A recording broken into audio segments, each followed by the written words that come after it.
Hello, hello, hello, everyone. Welcome back to the Pretty Rich Teacher podcast. I am so excited to chat with you all today.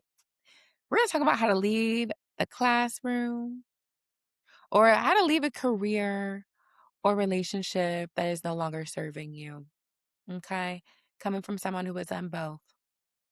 I realize that a lot of you all are not leaving your roles because you've never left anybody before. You've never left a job. You never left a man or woman, whoever you date.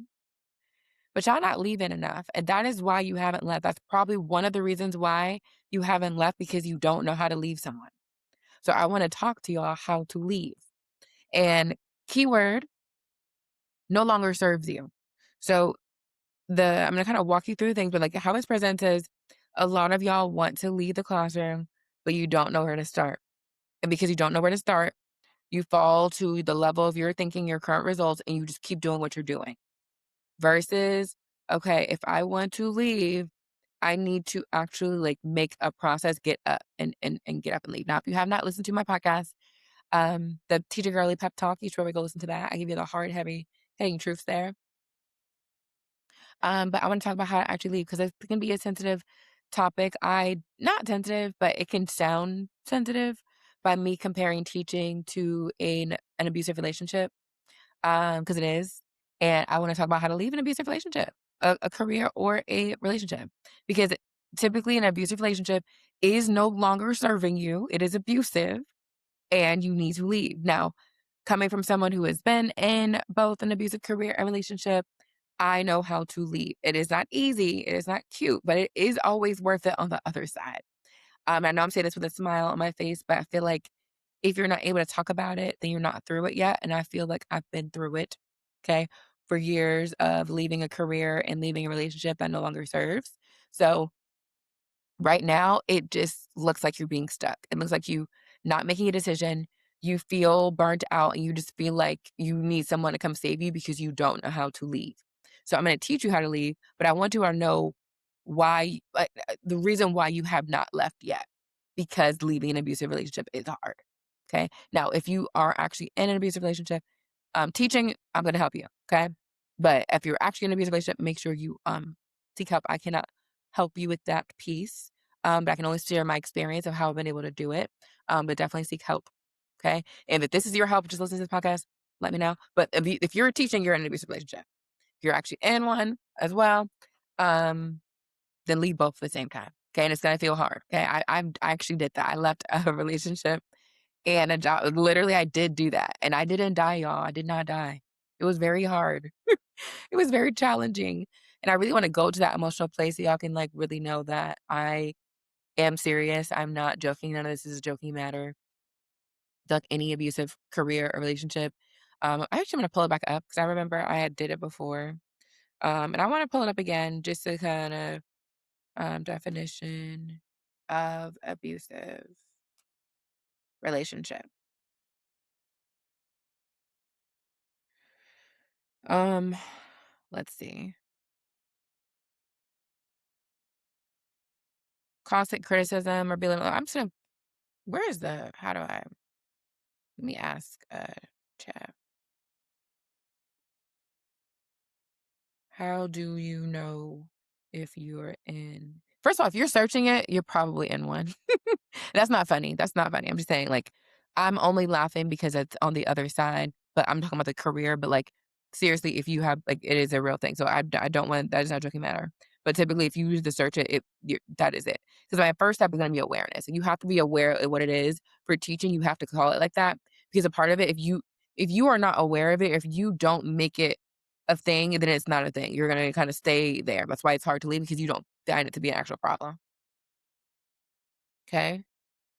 Now chats, I think I'm gonna tell them I'm making points for teaching being that. So that chat doesn't start asking me questions like, are you okay? Okay. Um, Abuse is not always physical. A lot of people stay confused because the relationship also has good moments teaching. Okay. Some signs that you may be in an abusive relationship, you feel like you're constantly managing the other person's emotions to avoid conflict. You start shrinking yourself to keep the peace. You feel anxious before bringing up normal concerns. You're scared of their reaction, silence, withdrawal, anger, or criticism. You second guess your memory, feelings, or reality after conversations. You apologize constantly, even when you didn't do anything wrong. Your confidence decreases the longer you stay in the relationship. You feel emotionally exhausted more than emotionally safe. You stop feeling like yourself. Your nervous system never fully relaxes around them or the career. They punish you emotionally instead of communicating directly. They isolate you from people, opportunities, joy, or confidence. You feel guilty for having needs. They use your vulnerability against you later. You always try to earn basic love, care, money, respect. They make you feel too sensitive, too crazy. Um, you keep hoping the potential version of the role, the career, or the person finally appears consistently, but it deep down you know it won't. It's just like a hope that you have. So that's why it's hard. Okay. Um, a relationship can also be unhealthy, even if that person does not appear to be a monster. They don't have to appear to be one. Okay. There's a lot of tall, good looking women, men who look like they are super nice, but they actually are not. Okay. There are a lot of careers that make it seem like you're going to be making a difference and getting paid really well, and then you are not. Okay. So it doesn't have to be an actual monster. But I want you to know why it's hard to leave because of all those things. It's like you don't, so like the very first step to even getting out of that is being aware. Again, if any of that touch a nerve, okay? If you just don't feel happy, if you have a vision or a thought you want to be out, bring that awareness and stay on that awareness. A lot of y'all are like, oh no, it's not that. Like you literally gaslight your own self. You're like, oh no, I think I'm just overthinking. It's really not that bad. Because the thing is, your brain defaults to safety, and safety is what you know.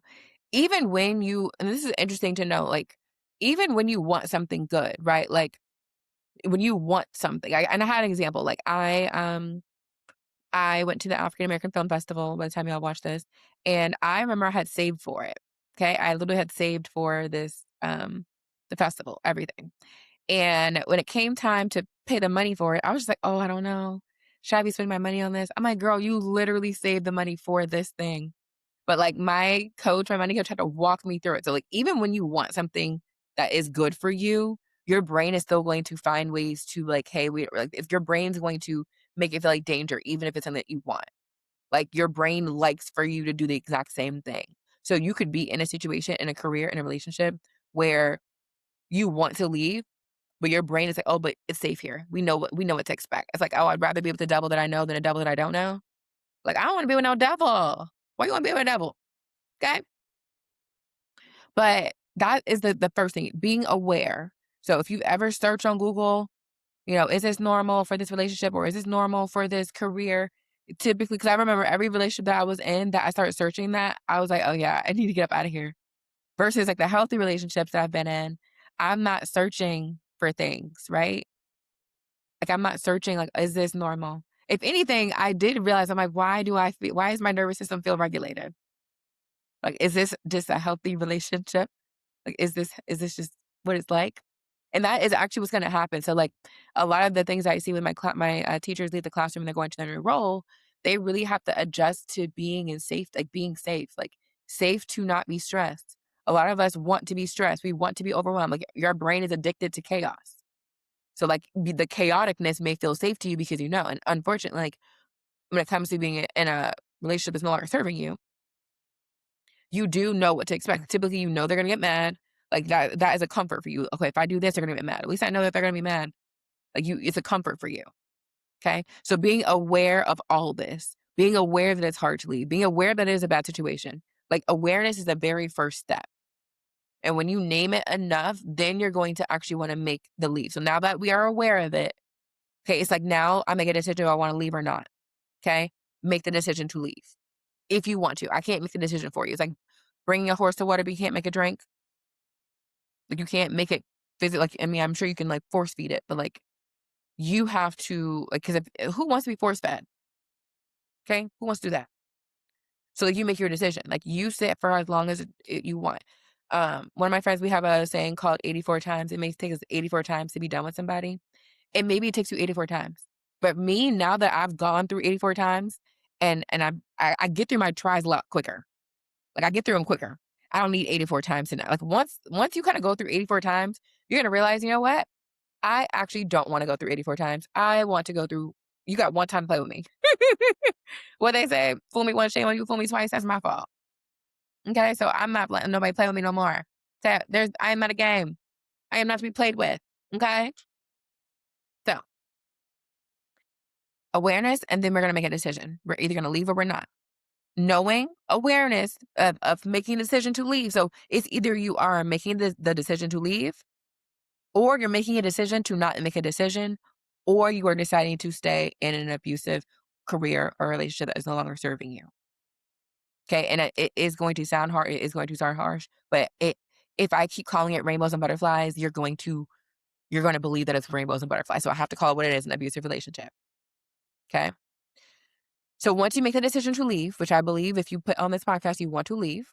So you want to leave this, and I'm going to refer to that relationship of most of my people here are teachers, but any career that's no longer serving you, any career that's no longer serving you, like 'cause typically ask yourself, why is it not serving me? Is it because I'm not making enough money? I don't feel valued. Like whatever it is, it's no longer serving you because you wouldn't be listening to this podcast. Okay. It's no longer serving, it's no longer putting you in your best light. Think about, I feel like every woman who leaves a relationship, they always come out looking better. I've not seen a woman look worse. Me personally, I have not. Unless they were dealing, I haven't seen it. Okay. Typically, women level up after a breakup. Okay. With a woman or a man. Like, women level up. That's all we do. We get better. We go to the gym, looking cute. Look, oh gosh, you're glowing because I left that, man. I left that job. I left that woman. You ever even leave? I left her. It's done. Right? You will glow up. So make the decision that you're leaving, and then you know that you're signing up for a challenge. But I always like to do is I want you to write a letter from your future self, okay, of you overcoming that hard thing.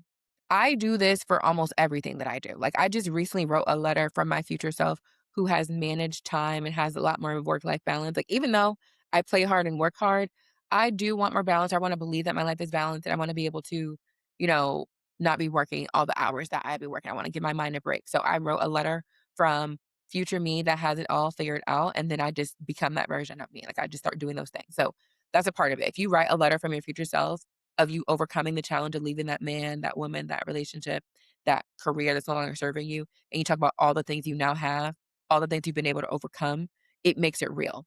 Your subconscious does not know the difference. Okay, your subconscious does not know the difference between what's real or not.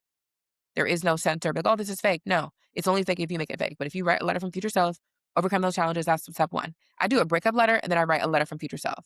So if I ever have a spat with anybody, if I am not able, like for me, I'm going to have a conversation, but if people don't want to have a conversation or it's not being received and we're no longer like talking, I write a letter all the way full out in my journal, full out, all the curse words, all the things that I want to be able to say that I won't necessarily need to tell them.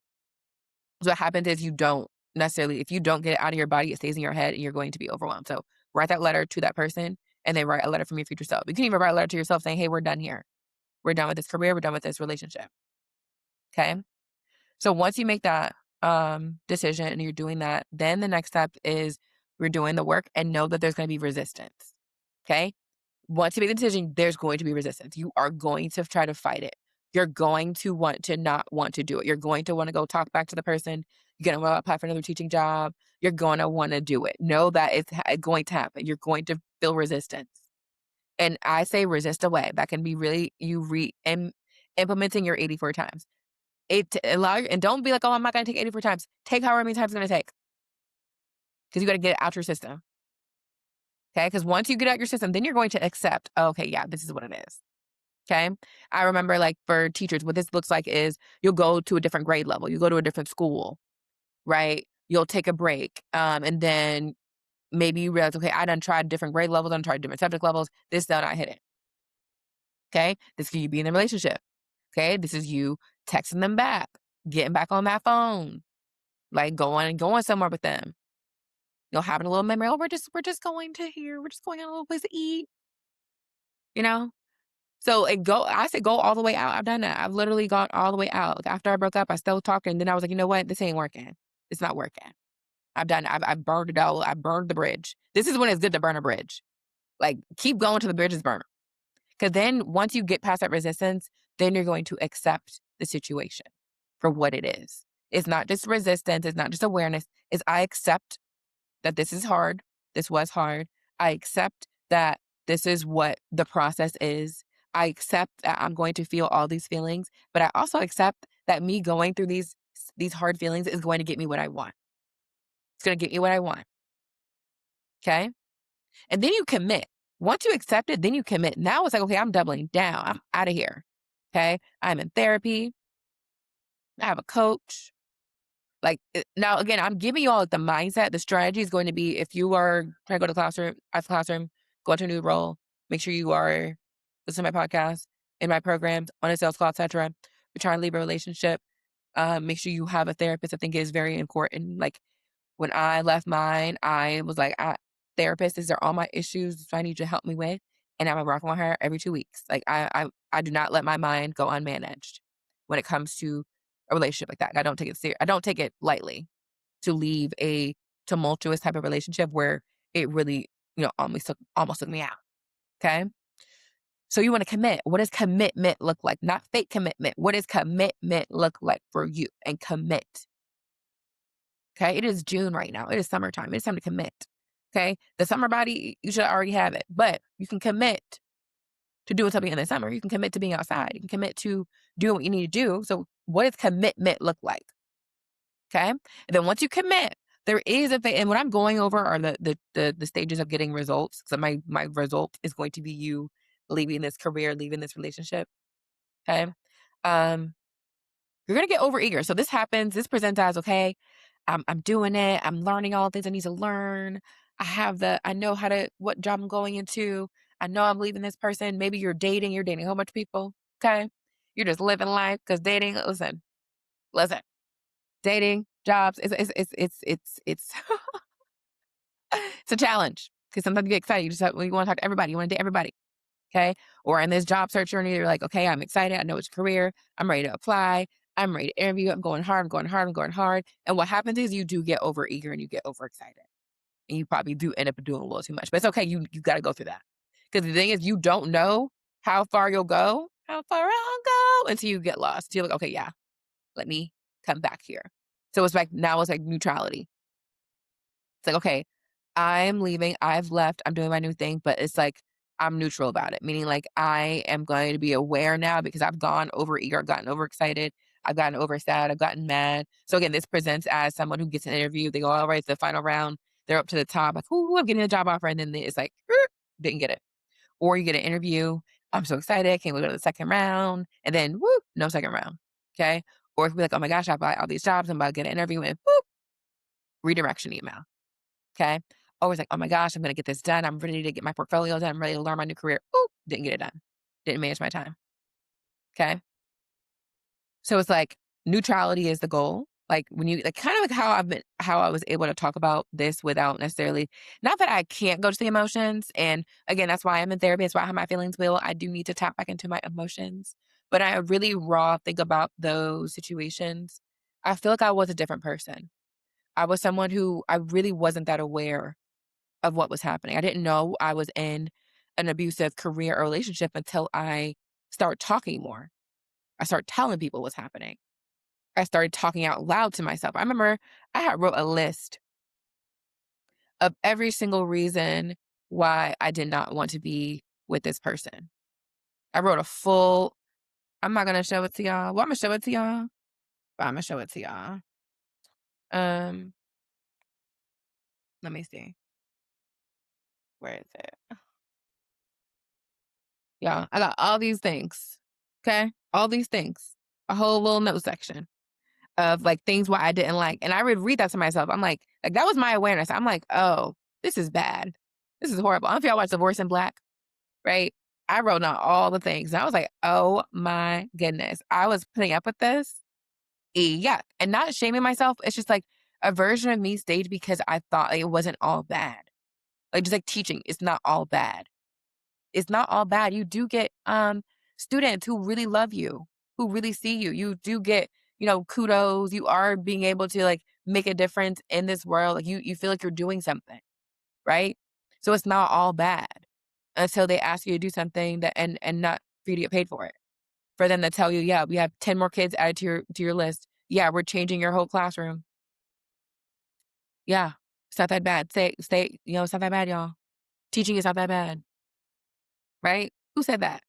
Teaching is not that bad. And again, if you love your job, I'm not talking to you. But if you don't want to continue this path of, you know, being gaslit in your career and your relationship, these are the stages.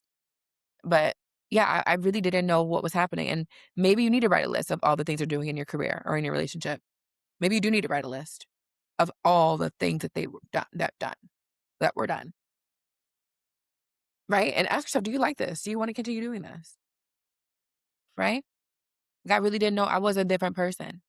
If you all were on my training, I had showed a picture of me when I was in one of my relationships that were not healthy, and I was not. I'm always cute. Let me tell you something. I'm always cute, but slim down, face clearing up, bodying. Okay, and it was because I was willing to go through that hard thing of getting out so I can get out. Because the other option is to stay there, and it's like I don't want to do that, and I don't want you all to do that. Now, I do recommend therapy. This is I can only talk through this because I'm therapied up. I'm coached up. I don't have my mind be unmanaged by I don't let my mind be unmanaged. I talk to people often. Okay. I have problems. I told one of my friends, I was like, yeah, I have problems that I need to pay to solve. Like I read self-help books, I do all those things and they are helpful, but sometimes I need more help. Okay. And that is okay for you it's not even need, like you can say need, and this is what, like when you are committing to your journey, then you do the things to commit. Okay. But this is no joking matter. I want you to think of lightly because I've been through these things. But like I want you to know that you will be better on the other side. Allow myself to be proof. Like my situation almost took me out. Like not only did I leave, it was a marriage that I thought was gonna be lifelong. Right? I wouldn't have gotten married. I wouldn't have gotten all those things if I thought it was going to, end. A part of me believed it because it wasn't all bad, and then I got in there. I'm like, oh, this is actually horrible bad. I don't want to be here. Okay. Just like teaching. I thought it would be my lifelong dream. I thought it would be like me in education forever. And then I got there. I'm like, yeah, this is not enough for me. This is not what I saw myself. And I feel like you have to allow yourself to grieve. Like, it's like everybody wants to be perfect, but nobody is perfect. Y'all are wanting this perfect life of, oh, I went into this degree. I wanted to, it's like another story that you're telling yourself. Like, I wanted this to be it. Okay. It's not it. It's not it no more. Maybe it was it for that season. And the thing is, I don't regret anything that I've done. I don't regret my marriage. I don't regret me going to teaching. I don't regret anything I do. Everything I do, I extract the wisdom from the situation. I feel like I'm able to help so many of my women clients navigate divorce, navigate miscarriages, navigate leaving, like losing their mom, losing their parents, navigate friendship breakups, navigate family boundaries, family breakups, because I've been through so many of them. Because I remember asking, and I try not to ask God, the universe, why, but I feel like the last time that I had, um, like a moment of questioning, I think that I remember, no, it wasn't even a questioning. I remember it being so bad that I was like, oh, the God in the universe is only putting me through this because I'm supposed to help somebody else. Like I truly believe that in my pain. And I'm actually referring to I had a miscarriage back in 2022, right? And I remember I've actually had two. This is me. I didn't plan on sharing that, but like I want you to know I've gone through hard things. And I remember like the second one, I was like, oh, this is not by accident. This did not happen to me for no reason. This happened to me because one, I'm not supposed to have kids with that man. Thank the Lord. Thank the Lord. Okay. And it was really sad. But like I remember I'm supposed to help somebody through this. I'm supposed to help somebody go through a hard time where they think that their life is going to end, but it doesn't. I'm supposed to help people go through seemingly hard things. And I say seemingly hard because like it seems like you won't Like, sometimes it feels like there is no other side, but there is. There is another side, and it is going to be challenging. And sometimes doors do close, but then other ones open. And sometimes that door needs to shut in your face. It needs to be like, yeah, this is not working for you to even envision or think about another door being there. Because if you're so stuck in that room and you don't even realize you can close that door and get out of it, you won't even go searching for the other door. If you believe that this is the only room that you can be in, you will stay in that room. And there is another door that pops up when you get out of there. It may not show up right away. You may need to sit in your feelings because sometimes we have to sit in our feelings. A lot of times sit in our feelings, not in our thoughts, in our feelings. How is this making me feel? Not the thoughts, not the thoughts. How is this making me feel? And sometimes you have to sit there. It's like a mirror. You have to sit there and be like, okay, like enough. But sometimes you need to keep crying until it's enough. But sometimes you won't go and find a new door, or a new door won't open up until you get out of that room and get out of that door and close it. Even if you go back in 84 more times, at least you know what you're going on there. And eventually you'll get tired of going that door. And then you're gonna be like, oh, wait, there are other doors. There are other options for me. I can go over there. I don't know what's on that other door. Yeah, but you know what's behind this door. We know what's behind this one. So what? It's kind of like we know what's behind this door. It's kind of like what was that show called with the suitcases? Deal or No Deal? And you pick a suitcase. We know what's behind this suitcase. We know what's behind this suitcase. So why not open up another one?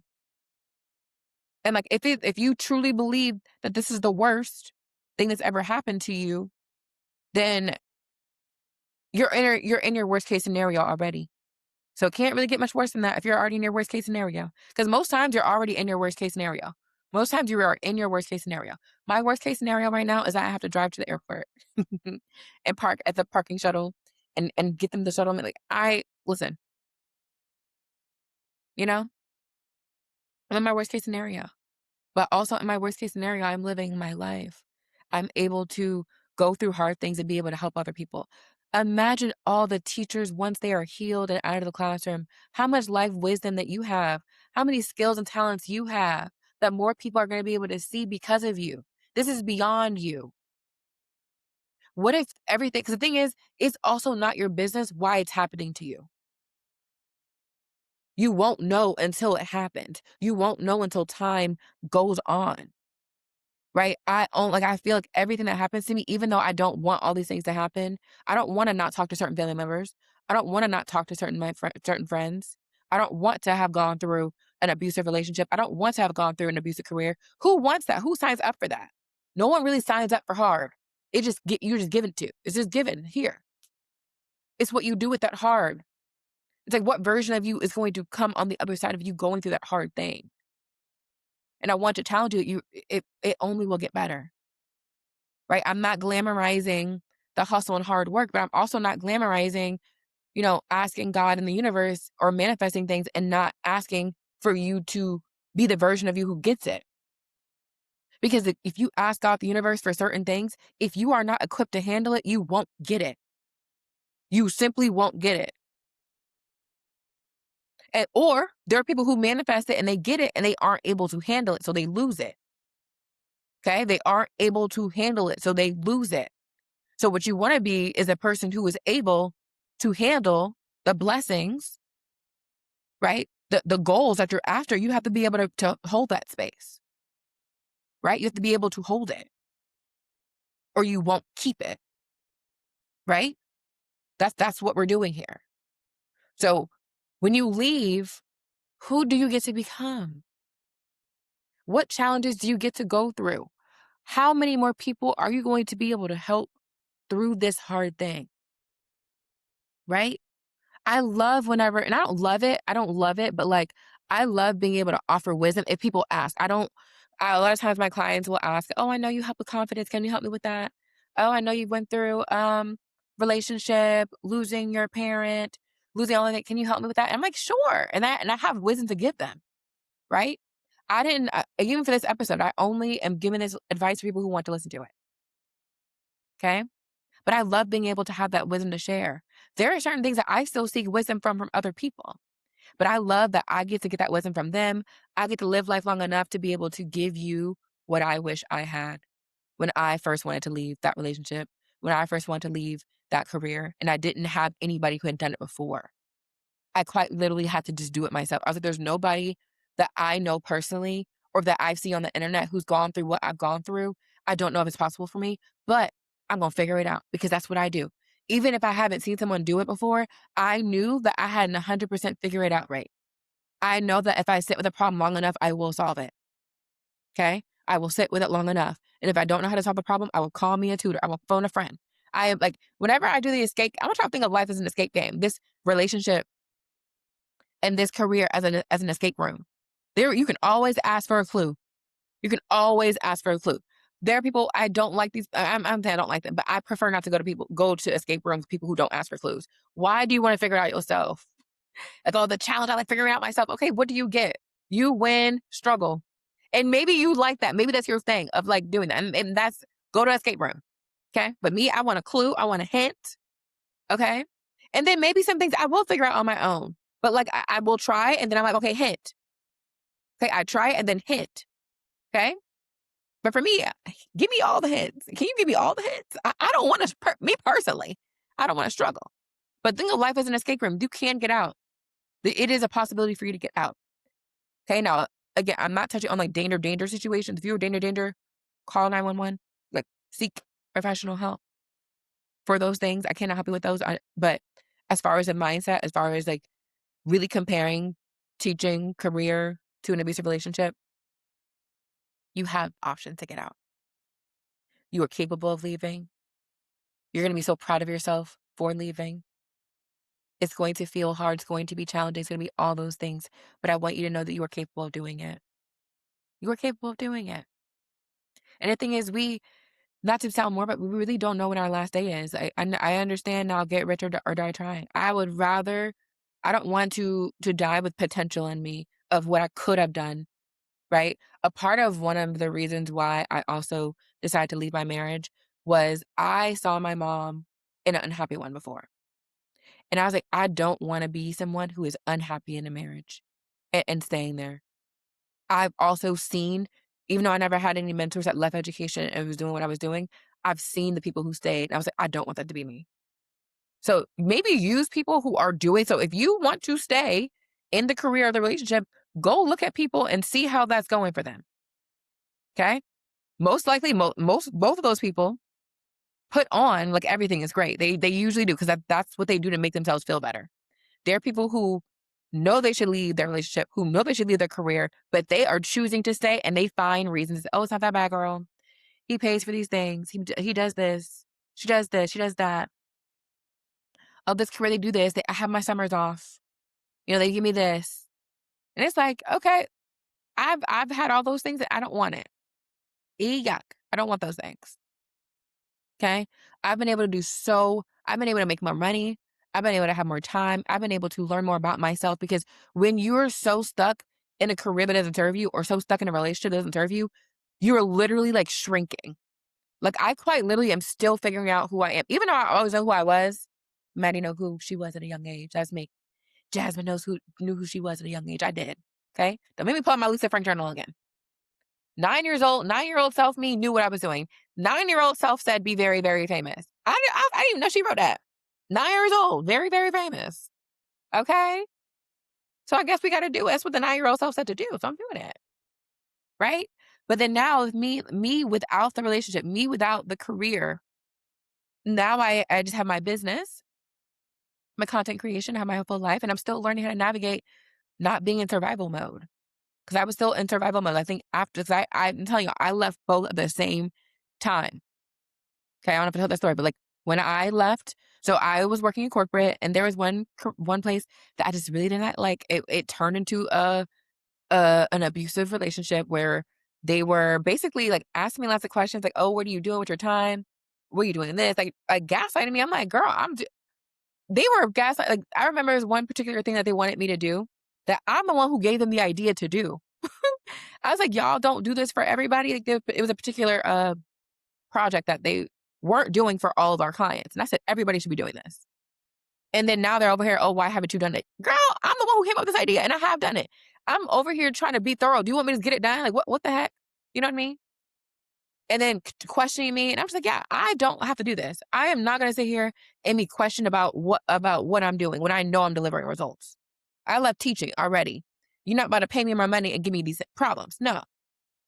So I save my money for my business and I start my business. I was like, I'd rather go through the struggle of learning how to run my business than to deal with that.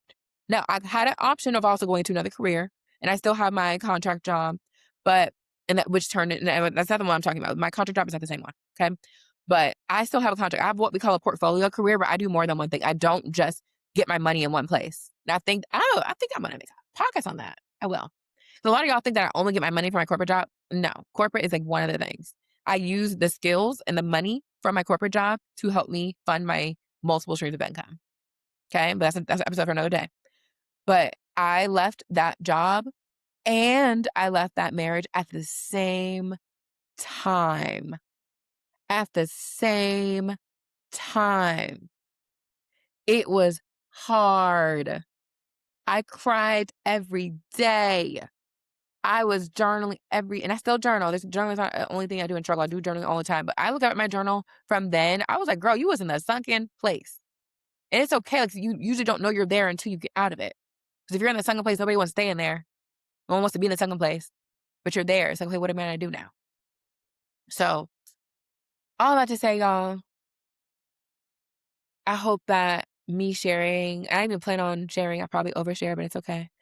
I know that sometimes when I share certain things that it may resonate with people, but my goal is not to just resonate, but to be real. Like, I am not someone like the pretty rich teacher who just became rich overnight. No, like, I struggled and I didn't want any more other teachers struggling. I want all teachers making money. I am quite literally like the pretty rich teacher movement is not just me. I don't want to be the only pretty rich teacher. I want more pretty rich teachers in the lounges and going on trips. Okay. Stay tuned. Well, the people who will get an invite, okay? I do have an invite on the community for the Pretty Rich Teacher. Something coming out soon. We got to be in my programs to know, okay? Because certain things I only have 11 spots for, and I can't, the whole world wants to come. But anyway, long story short, stay tuned. Pretty Rich Teacher is getting a rebrand. I believe everything will be coming out in the summertime. I love summer. I love June. So I feel like my June is like my spring. Like I think I usually end up breaking up with people and leaving jobs around this time, or I at least make the decision. So we'll see who makes the cut. Any things in my portfolio career, but I'm gonna stop yapping. I want y'all to make more. I want y'all to believe you're capable. It starts there. So be aware that you want more. Know that they're going to have resistance. Know that they're going to, after you go 84 times, you're going to accept it. Then you're going to commit once you accept it. You're going to have highs and lows, but the goal is to be neutral, knowing I am going to have highs and lows. Like, you're neutral at it. Because one thing that the overeager, you get excited and you crash down and you think that, oh, I tried it, didn't work. No, I'm going to have ups and downs. Life is a roller coaster. Life is a roller coaster. Hey, maybe that's why I love roller coasters. I love going up, down, all the things.